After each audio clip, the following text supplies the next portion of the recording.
Shalom saudara terkasih di dalam Tuhan kita Yesus Kristus. Hari ini kita bersama mencoba mendalami dan menikmati diskusi hangat yang membahas tentang kekristenan, yang narasinya disampaikan oleh hamba-hamba Tuhan yang dipakainya untuk menjadi terang bagi dunia yang masih banyak belum mengenal Tuhan Yesus secara benar dan terarah. Kiranya video ini dapat berguna untuk menambah wawasan dan memperkuat iman percaya kita. Saudaraku, mari saksikan bersama. Yo, selamat siang, Miron. Jadi, saya mau tanya saja karena ini kan saya juga lagi belajar. Bagaimana dengan hari Sabat, ya? Hari Sabat di dalam Alkitab, oleh karena saya pernah melihat video menjelaskan bahwa di dalam Kisah pasal 20 ayat 7 itu menggambarkan bahwa rasul-rasul itu beribadahnya pada hari Minggu, ya. Nah, tapi kalau kita baca di kejadian Kisah Rasul pasal 20 ayat 7 itu, saya pikir tidak ada di situ kata mereka beribadah. Karena mereka memang berkumpul memecah-mecahkan roti pada hari pertama minggu itu, tetapi tidak ada konteks ibadah di situ. Nah, kalau kita baca di Kisah Rasul 17 ayat 18 ayat 2, lalu ayat-ayat sebelumnya, maka Paulus, mereka itu sering beribadah di hari Sabat, malah 3 Sabat berturut-turut dan lain sebagainya. Jadi, nah terus kalau dari mana Laik bilang bahwa ini kita sharing ya, diskusi ya, saya belajar juga. Dari mana Laik bisa katakan bahwa itu tidak berlaku lagi, sementara Yesus sendiri Lukas 14 ayat 6 di situ jelas bahwa menurut kebiasaan Yesus itu masuk rumah ibadah itu hari Sabat dan dia membaca dari kitab suci. Nah, kalau begitu dari mana dasarnya kita katakan atau Laik bisa dengan yakin katakan bahwa hari Sabat itu tidak dilakukan lagi oleh Yesus, bahkan rasul-rasul, sementara mereka lakukan gitu. Nah, jadi itu yang saya mau tanyakan supaya kita boleh sharing lah, supaya saya bisa belajar juga gitu. Terima kasih. Ya, hari Minggu sebenarnya buktinya itu simpel. Gereja tertua, gereja Katolik yang kudus, dan gereja Ortodoks yang benar, itu hari Minggu. Karena mereka yang punya jalur apostolik. Jadi mereka yang paling dekat dengan para rasul. Jadi mereka yang beribadah pada hari Minggu, ya gereja-gereja seperti itu. Ya, karena kalau kita tarik jalurnya, ya gereja Katolik misalnya, ya meneruskan tahta Petrus, yang lain Ortodoks misalnya gereja yang di Yerusalem, yang tertua juga dari Rasul Yakobus, beribadah pada hari Minggu. Jadi enggak semata-mata hanya dengan kitab suci ini, tapi kita harus lihat sejarah juga. Sejarah gereja, ya, bagaimana para rasul, bapak-bapak apostolik. Karena kalau benar seperti yang Anda simpulkan itu, nggak mungkin bapak-bapak gereja dan bapak-bapak apostolik, ya. Jangankan oke lah, ada orang yang bilang Katolik itu yang merubah hukum hari Minggu. Ortodoks bagaimana? Ortodoks hari Minggu loh. Itu satu. Karena sejarah yang diakui itu sama. Jadi simpel saja sebenarnya, buktinya itu cuma itu saja sih. Ya, ayat-ayat yang saya bawa tadi juga, pemecahan roti dilakukan gereja sampai sekarang hari Minggu.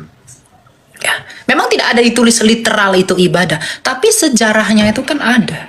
Dan yang tahu itu ya gereja-gereja purba.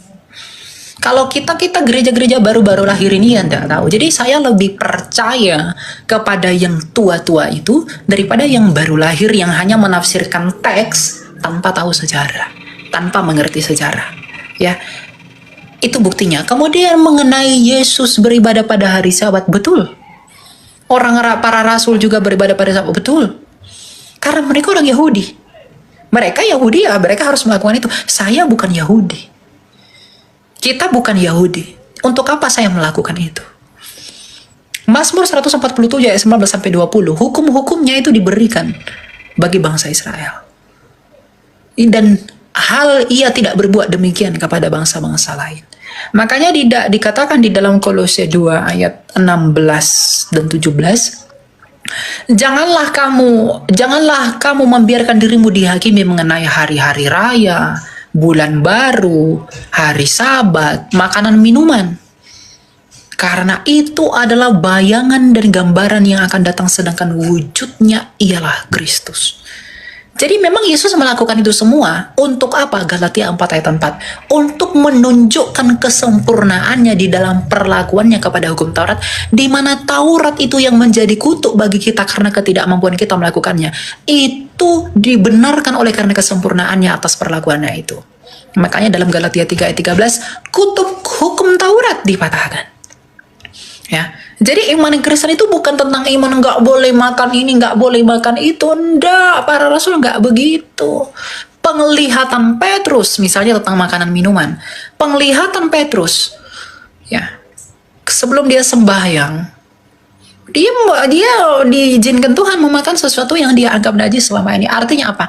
Perlakuan Taurat ketika Kristus telah datang dan bangkit dan naik ke surga menyatakan kemuliaannya itu diteruskan dan dicurahkan dan dikukuhkan oleh Roh Kudus Sang Pemberi hidup.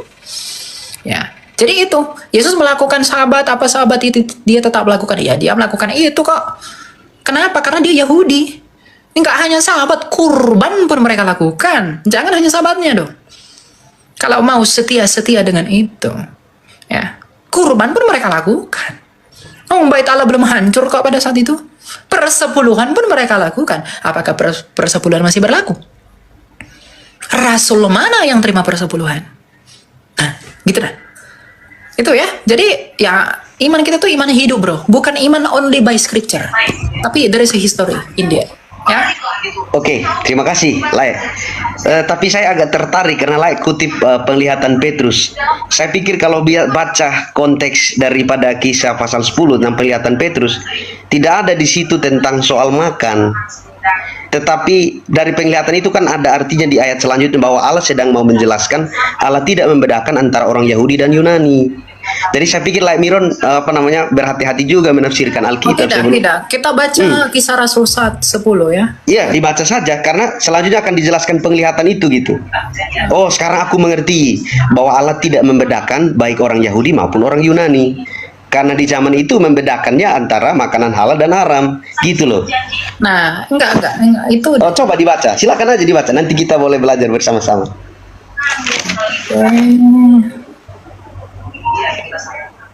Nah, ya, kalau ayat 14 kan ada tuh. Tetapi Petrus menjawab, tidak Tuhan. Tidak, sebab aku belum pernah makan sesuatu ini kan, yang haram. bentar. Jangan lari ya. Iya. Katakan, bangunlah hai Petrus, sembelihlah dan makanlah. Iya. Itu sudah jelas. Jangan ditafsirkan lain-lain lagi. Ya. Di sini sudah dikatakan sembelihlah dan makanlah. Jangan kamu tafsirkan makan dengan lain lagi. Sorry lah. Ya, sorry lah. Saya pikir cara belajar kita Alkitab itu tidak bisa hanya dicomot ayat-ayat. Justru gini, ayat ini diperkuat oleh Kolose 2 ayat 16. Jangan orang membiarkan kamu dihakimi masalah makanan minuman. Itu Rasul Paulus kepada jemaat di Kolose. Jadi saya sudah punya 2 ayat yang mengkonfirmasi kebenaran ini. Jadi jangan ditafsirkan lain-lain lagi. Ini bukan penafsiran. Coba baca selanjutnya. Itu Kisahnya yang sudah lanjutnya. jelas. Dikatakan sembelihlah dan makanlah. Itu sudah jelas. Jadi jangan kamu tambah-tambah yang lain-lain. Enggak, saya enggak tambah. Coba dibaca dulu selanjutnya. Di dalam Kolose juga sudah. Nah, inilah. Jangan kamu membiarkan. Enggak bisa belajar Alkitab dengan cara begitu. Bukan, justru Anda yang mempelintir kitab suci. Saya tidak mempelintir. Mari kita baca ayatnya. Karena Anda memahaminya dengan EICGC. Apa yang Anda anggap benar doktrin dari Ellen G. White, Anda cocok-cocokkan ke kitab suci. Saya tidak cocokkan. Coba baca ayat 34. Makanya baca kisahnya Itu, menyeluruh, gini, jangan hanya sebagian lah. Simpelnya itu begini. Ada nggak gereja-gereja purba yang melarang makan makanan begitu? Kita tidak berdasarkan iman kita pada gereja itu purba, pada Alkitab. Itu loh lah. Kamu lebih percaya kepada Ellen G. White yang kamu anggap nabiah daripada para rasul. Iya, sekarang gini. Oke, sorry. Sekarang coba baca ayat 34. Coba baca kisah 10 ayat 34 supaya layak mengerti. Nggak perlu. Kita Nah, sudah inilah. baca sembelihlah dan makanlah. Itu sudah cukup. Itulah Lai. Lai boleh viral, tetapi penjelasannya tidak sesuai dengan Alkitab. Kamu lebih percaya nabi dari Amerika daripada dari Timur Tengah. Saya suruh baca Alkitab disuruh Ellen White. Gimana sih Lai? Nggak jelas. Iya, doktrin yang kamu ajarkan itu dari Ellen G. White kan? Saya tidak sedang ajarkan doktrin. Kisah 10 loh, Lai yang kutip loh. Kisah 10 loh. Kisah 10 itu itu sudah jelas, sembelilah dan makanlah. Mau kamu artikan apa Ayat lagi? 34 loh, ayat 34 loh, Enggak, ayat enggak, enggak. 34. Di sini Ih, dikatakan bahwa apa yang dinyatakan halal oleh Allah tidak boleh engkau nyatakan haram. ayat 34 lah. Nah, jadi sudah jelas di dalam ayat itu mengenai makanan dan minuman. Dan itu sudah dikonfirmasi oleh Rasul Paulus sendiri. Jangan mau kamu dihakimi masalah makanan dan minuman. Sudah selesai. Ya. Jadi jangan, Advent ini nggak jelas memang. Ya. Banyak kali bacretnya. Mereka itu lebih percaya kepada Ellen G. White dari Amerika daripada para rasul yang ada di Timur Tengah. Makanya saya bilang mereka ini menafsirkan itu dengan ECGC. Mereka sudah punya konsep yang ditelan-telan mentah dari si Ellen G. White itu. Nah, lalu dicocok-cocokkan. Ini sudah jelas. Sembelihlah dan makanlah. Tetapi Petrus menjawab, tidak Tuhan. Aku belum pernah makan sesuatu yang haram dan yang tidak tahir. Apalagi yang mau kamu artikan dari situ? Apalagi yang mau kamu cocok-cocokkan dari situ? Itu sudah cukup. Nah, lalu hal itu apa yang boleh kau nyatakan halal oleh Allah, tidak boleh kau nyatakan haram. Ya. Jadi jangan dicocok-cocokkan. Kalau kamu punya tafsirmu sendiri, ya itu urusanmu. Kamu baru lahir di abad ke-20 dari Amerika sana. Saya tidak lebih percaya kepada nabi perempuan daripada nabi perempuan yang datang dari Amerika, daripada para rasul. Itu saja simpelnya, ya. Jadi jangan paksakan kehendakmu. Itu di luar yang lain. Suka sekali memaksa memang Advent ini. Si paling merasa sok-sok hari ke-7, tapi munafik sekali. Ya, mereka merasa bahwa kami ini beribadah pada hari Sabtu, kami paling benar, kami paling benar. Kamu pun munafik. Kamu hari Sabtu itu sama sekali nggak boleh melakukan apapun. Tapi kamu hari Sabtu pergi jalan-jalan kemanapun, kamu pun munafik. Ya, jadi jangan merasa paling benar dengan Sabtu-Sabtumu itu. Kalau kamu memang lebih setia kepada hukum Taurat dan hukum Yesus, kenapa kamu tidak melakukan korban? Kenapa kamu tidak melakukan korban bakaran, korban hukum dan lain-lain? Ya. Jadi jangan main-main dengan kekristenan. Ya. Kalau kamu nyaman dengan itu, ya sudah, lakukan saja. Tapi jangan kamu paksakan kehendakmu. Kamu memelintir kitab suci. Saya sudah bawa 2 ayat loh. Dia hanya berusaha meng-ECGC. Lah, di mana logika kamu? Kamu ngajak diskusi, ya kamu tidak tahu arti diskusi itu apa. Saya bawa ayat, kamu malah ECGC ayat.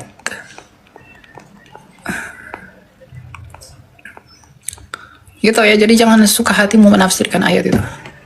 Ayat-ayatnya apa aja tadi ya? Kisah Rasul 10 ayat 14 sampai ke bawah. Kolose 2 ayat 16 dan 17. Jangan kamu biarkan dihakimi mengenai makanan dan minuman.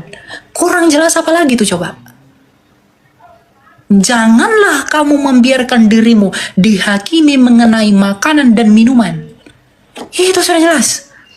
Nah, Rasul Paulus juga bilang, tidak ada yang haram bagi kita. Segala sesuatu halal, tetapi tidak semuanya